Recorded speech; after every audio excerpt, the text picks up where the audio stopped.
일본의 수출 규제가 본격화된 지 어느덧 100일이 지났습니다. 그간 한일 양국의 협의는 몇 차례 진행됐습니다만 아직 타협점을 찾지 못한 채 강대강의 기조가 유지되고 있습니다.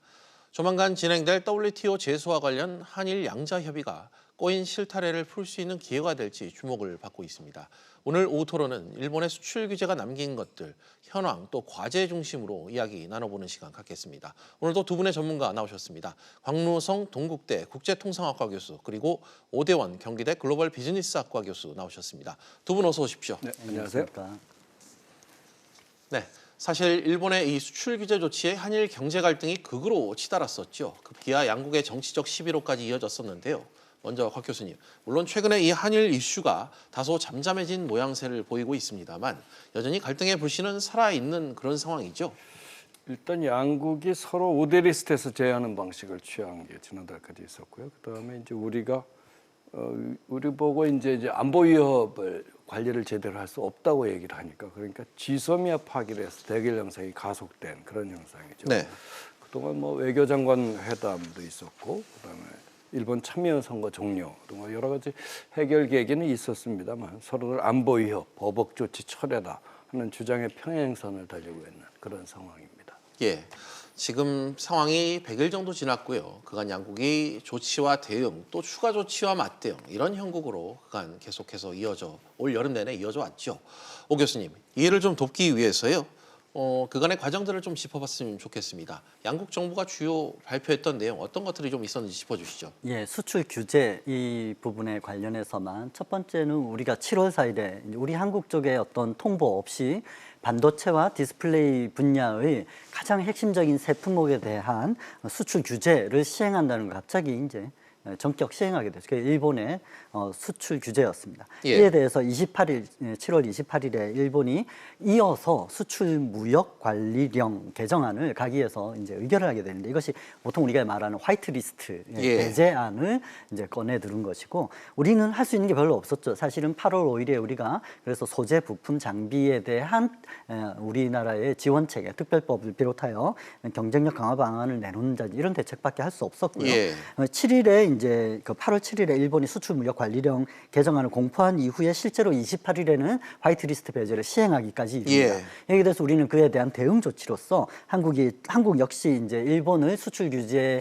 대해서 국제 통상 규범을 어겼다고 WTO에 제소를 하게 되었고 예. 9월 18일에는 이에 이어 일본은 한국의 화이트리스트에서 배제하는 조치를 시행하기까지 강대강으로 치달았습니다. 알겠습니다. 그간 도표에서도 나왔듯이 주요 내용을 좀 짚어주셨는데요. 그런데 곽 교수님, 일본이 이 수출을 완전히 틀어막은 것은 또 아니었습니다. 일부이긴 합니다만 이 에칭가스, 포토레지스트 등 허가가 제한적으로나마 이루어지긴 했었잖아요.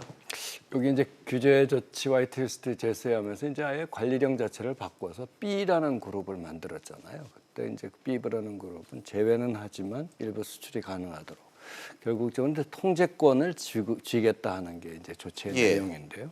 그 중에서도 일본 자체 내에서 어떤 내부 허락을 받은 기업에 대해서는 수출을 허용해주는 옛날 방식으로 이런 방식을 취하게 했는데 기본적으로 이제까지 7건의 수출 허가가 있었죠. 에칭가스라고 부르는 이제 플러스 소가 3건.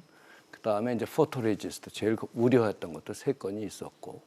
그 다음에 이제 플루오린 폴리이미드라고 디스플레이에 쓰는 게 이제 한 건에서 총 예. 7건인데 내용을 보면 주로 가스 형태의 가스가 들어왔지 액화 쪽은 안 들어온 걸로 네. 이렇게 돼 있어요. 그래서 이제 문제는 이렇게 수출 통제권을 일본 당국이 쥐고 있고 이것이 무기로 전환될 수 있을 경우에는 확대 해석할 수가 있기 때문에 불확실성 자체가 굉장히 커진 이런 사태라고 볼 수가 있겠습니다. 그동안 7건 허락 때문에 그동안 쥐고 있던 어떤 재고를 활용할 수 있어서 큰 생산의 차질은 없었던 걸로 이렇게 보고가 되고 있습니다. 알겠습니다. 오 교수님, 제한적으로 이루어지고 있는 일본의 수출 규제, 허가 조치 좀 역시 어떻게 평가하시는지요? 사실 지난 90일 100일 동안 치달으면서 네. 이 양국 간의 규제에 대한 공방이 이어지는 동안에 수출 신청을 했던 일본의 이런 업체들이 네. 수출 허가를 득한 것이 너무 적다는 거죠. 이건 사실 실질적으로 우리는 규제를 개별 허가로 해가지고 진행을 하고 있다. 특별 허가로 해서 진행을 하고 있다. 그러니까 WTO의 위반 사례가 아니다라고 하는 이런 국제사회의 글로벌 공급망을 훼손하고 있다는 이런 비난에 대해서 좀 회피하고자 하는 일본의 어떤 명분 쌓기 정도가 아닌가라는 의심을 하고 있고, 특히 중소기업에 대해서는 굉장히 이 타격이 심각하게 이제 겨우 한 건 플로린 폴리이미드 이제 허가받는 이런 정도 나왔고, 네. 삼성이라는 이런 큰 대기업의, 그러니까 바게닝 파워가 큰 기업에 대해서만 좀 실질적인 허가가 조금 이루어지고 있는, 아주 우리로서는 이 수출 규제의 악영향이 크게 나타나고 있는 것이라고 볼 수 있습니다. 알겠습니다. 곽 교수님, 그럼 현 시점에서요, 일본의 수출 규제가 남긴 이 기업들의 피해 어느 정도로 좀 판단을 하고 계십니까? 일단 우리가 큰 영향이 있을 거라고 걱정을 했었는데, 네. 그거는 뭐 이제 여러 가지 우회 수입한 경우도 있고, 또 국산화 추진해서 국산을 대체로 이제 그렇게 정밀한 걸 요구하지 않는 경우는 사용한 경우도 있고 해서, 이번에 삼성전자 걱정을 많이 했던 경우가 조금 전에 보듯이 3분기가 그렇게 실적이 나쁘지 않았어요. 7조 7천억 영업이익이니까. 그런 측면에서 보면 우선 우회 수입을 했고, 또 그다음에 국산 하나 대체 공급선 같은 걸 찾아서 그렇게 큰 영향은 있었던 것 같지 않은데, 오히려 일본산 불매운동이 진행이 되면서 예. 일본 측의 피해가 상당히 큰 걸로 한국경제연구원의 최근 보고에 네. 나왔습니다. 우선 관광 같은 경우는 7, 8월 성수기에 30%가 떨어졌고, 관광객이 그다음에 9월에도 28% 거의 30%가 떨어졌는데, 일본산 자동차의 경우에는 60%가 작년에 비해서 떨어졌다고 그래요. 예. 그다음에 이제 맥주 수입은 1위가 이제 수입 맥주 1위가 일본 맥주였었는데, 그 뭐 지난달에는 거의 6,000달러, 99.9%의 물론 이제 재고가 있긴 하겠습니다만 팔려서, 그렇게 해서 현저히 감소해서 일본 측 수입이 손해가 상당히 컸다. 이렇게 이제 한국경제연구원은 보고하고 있습니다. 알겠습니다.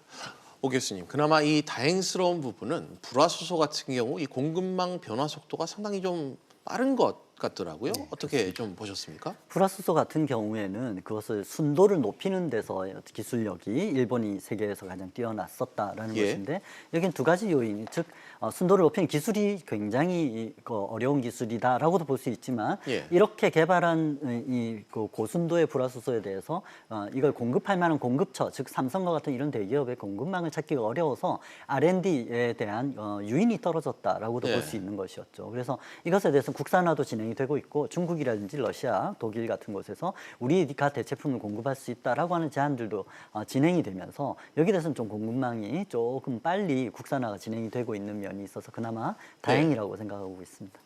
알겠습니다. 우회 수입이나 국산화 등이 뭐 빠르게 추진되면서 국내 기업들도 두 분이 말씀하신 대로 대체제를 찾는데 일부 성공하고 있는 분위기는 분명한 것 같습니다. 그런데 곽 교수님, 급한 불은 이렇게 껐지만 불확실성이 여전하다는 게 업계의 전반적인 반응입니다.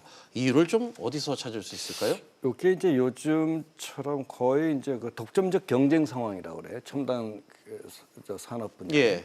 이런 상황에서는 지금 이게 글로벌리제이션이 되면서 이 밸류 체인, 이제 글로벌 밸류 체인 예. 자체가 굉장히 복잡하게 얽혀 있거든요.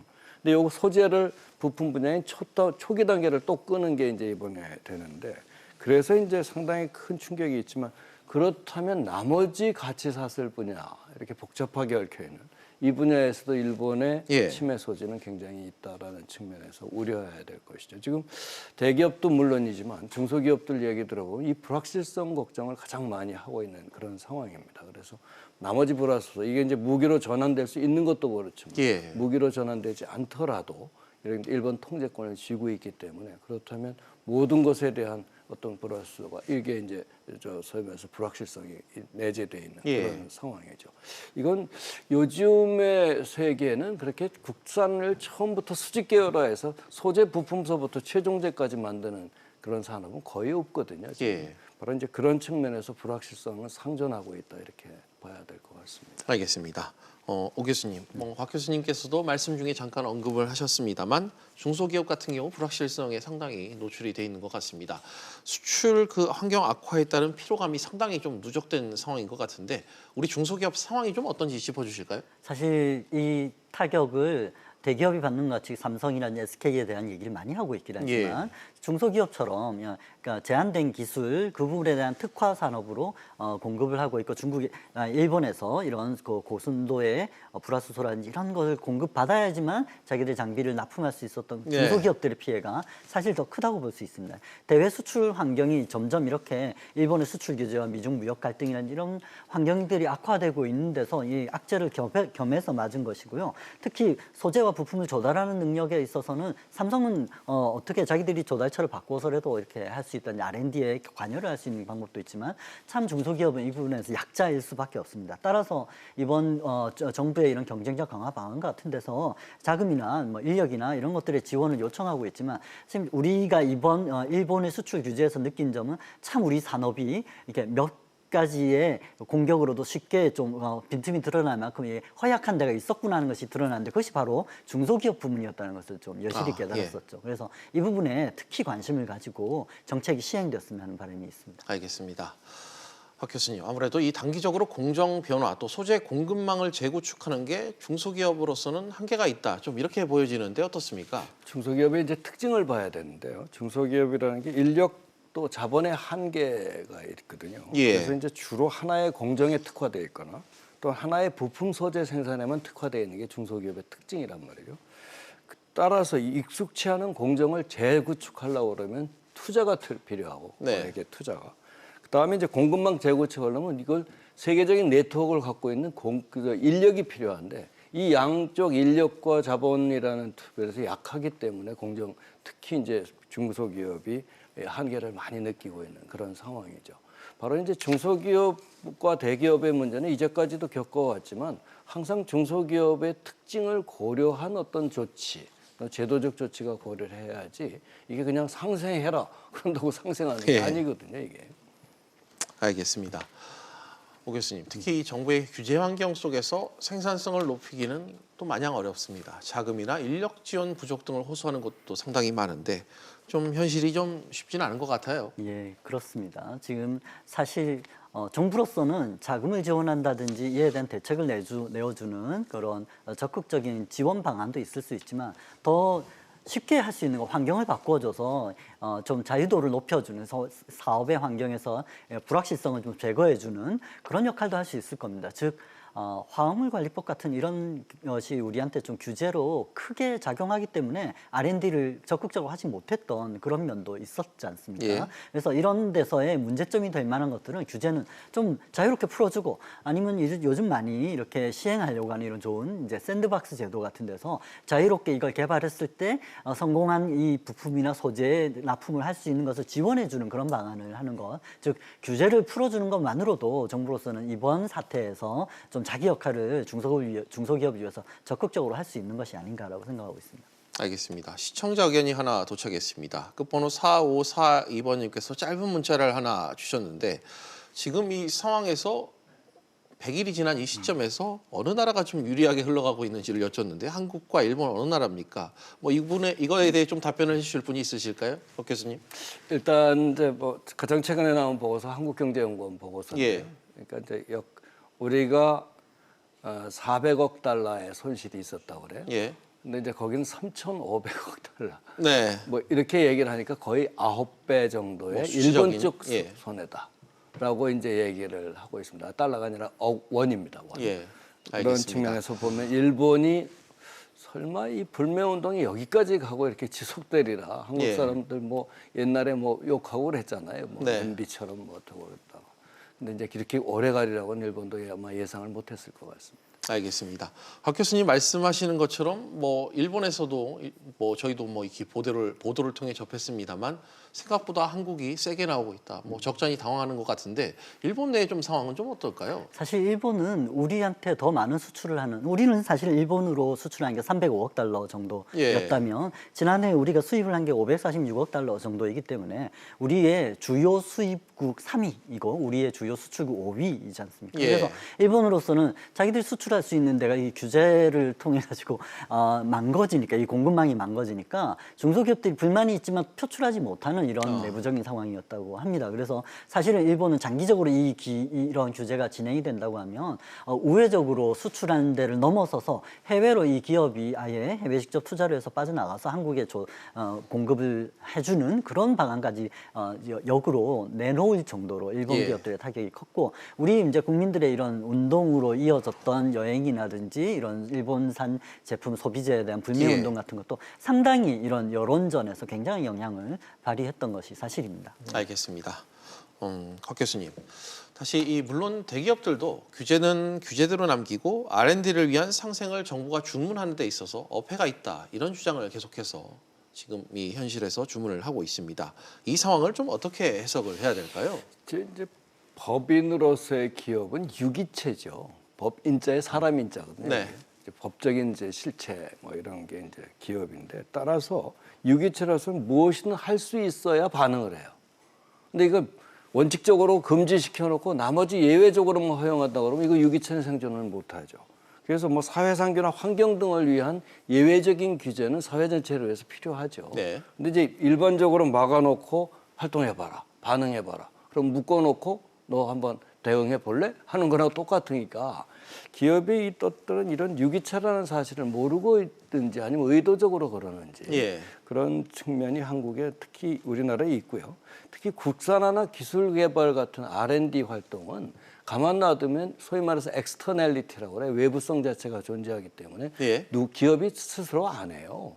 왜 내가 개발한 걸 내가 다 찾지를 못하는데 뭐하러 내가 먼저 나서서 개발합니까? 이제 바로 그런 점에서 공공재적 특성은 정부가 공급하거나 지원을 해줘야 되는 특성이 있는 게 R&D거든요. 이제 예. 그러려면 이런 실질적인 혜택을 주어주면서 활동을 하게 만들어야 이게 이제 대기업이 활동을 하면서 그 반응을 할 수가 있는데, 그런 측면에서 지금 실질적인 대책이 부족한 것이 아니냐, 그런 얘기를 할 수 있겠습니다. 알겠습니다. 곽 교수님 얘기에 좀 이어서 오 교수님께 좀 다시 여쭙고 싶은 게, 기업들이 원하는 부분과 정부가 지원하는 부분 간의 이 간극이 이 분야에서도 좀 벌어지는 것 같습니다. 아까 화학물질 규제, 뭐 화평법, 화관법, 화관법. 이런 부분 기업들이 좀 많이 요구를 하고 있는데, 정부 지원은 또 이와 간극이 있단 말이죠. 이 부분을 좀 어떻게 메워야 될지 한 말씀 부탁드립니다. 사실 이 간극을 메우는 거에서 제일 정부가 할 수 있는 확실한 방법은 우리 규제의 방식을 내가 허락해 주는 것만 하는 포지티브 리스트에서 네. 내가 하지 말라는 거, 이건 절대 불법이야 라고 하는 거 외에는 뭐든 해도 좋아 하지 라고 말란 하는, 것 빼고 다 해라. 예, 그런 네거티브 리스트, 이런 좀 자유도가 높은 방식의 규제로 획기적인 그 관료 사회의 이런 정책 전환, 기조 예. 전환이 필요하다고 생각합니다. 오히려 대기업은 얼마를 지원해줘 가지고 R&D를 뭐 좀 도와주겠다, 뭐 이렇게 하는 네. 일회성의 단발성 이런 지원보다는 뭘 해도 이런 데서 규제해서 내가 이런 환경에서 불확실성을 예. 제거하고 열심히 일을 할 수 있어라고 자유롭게 만들어주는 것이 시장의 경쟁력을 가장 키워주는 방법 중에 하나이지 않습니까? 그래서 대기업이 요구하는 것은 이런 규제 완화, 그리고 네거티브 리스트와 같은 좀 전향적인 이런 정부의 정책 전환, 이런 걸 바라고 있는 것으로 보입니다. 사실 알겠습니다. 화관법이라는 이런 건 굉장히 좀 너무 강력한 규제라고 예. 하는 얘기가 있지 않습니까? 여기에 대해서 좀 다시 생각해 주는 게 필요할 것 같습니다. 알겠습니다. 시청자들 의견이 계속해서 들어오고 있습니다. 그동안 대기업들이 일본에서 소재를 편하게 공급받았던 게 원인이 된 것 같다. 이제라도 시간과 돈이 좀 들더라도 국내 생산에 힘쓸 수 있도록 노력해야 된다. 끝번호 7007번님께서는 중소기업들은 그야말로 죽을 맛입니다. 뭐 이런 의견도 주셨습니다. 계속해서 시청자 의견 보내주시기 바랍니다. 박 교수님, 꼭 일본의 수출 규제가 아니더라도 소재의 국산화 문제는 정부가 장기적인 관점에서 주도하고 이끌어 나아가야 할 아까 부분이라고 지적을 해주셨는데, 이 부분에 대해서 첨언을 좀 부탁드리겠습니다. 이게 소재 국산화를 한번 생각을 해보냐. 국산화 문제가 이제 두 가지 경우죠. 첫째는 국산화 투자를 해서 이것을 뽑을 만한 시장이 있느냐, 그러니까 예. 수요처가 있느냐가 이제 첫 번째 고려 사항이고요. 두 번째는 기술 개발에 있어서 얼마나 시간과 투자액을 통해서 개발할 수 있느냐. 예. 이 두 가지 문제거든요. 만약에 이 두 가지에서 다른 방법이 없는 경우에는 시장이 있었는 여부하고 상관없이, 만약에 두 번째의 경우 기술 개발에서 딴 방법이 없다 예. 할 때는 국산화할 수밖에 없죠. 근데 이제 국산화할 때 시장도 없는데 그러면 국산화를 기업이 하겠느냐? 안 하죠. 그럼 어떻게 해야 되느냐? 보통 이제 자동차 산업에서 우리가 성공한 사례가 있는데 예. 수직 계열화 방법입니다. 그러니까 삼성이나 SK가 그 소재 부품 그거를 자체 개발을 해서 이 수직 계열화하는 방법이 바로 시장에 자동적으로 보장이 되니까 그런 방법이 이제 있을 수가 있겠습니다. 그래서 국산화는 그렇게 장기적으로 추진을 하되 시장도 없는데 정부가 무조건 뭐 국산화해라 그런다고 해서 그럼 정부가 대신 팔아줄 겁니까?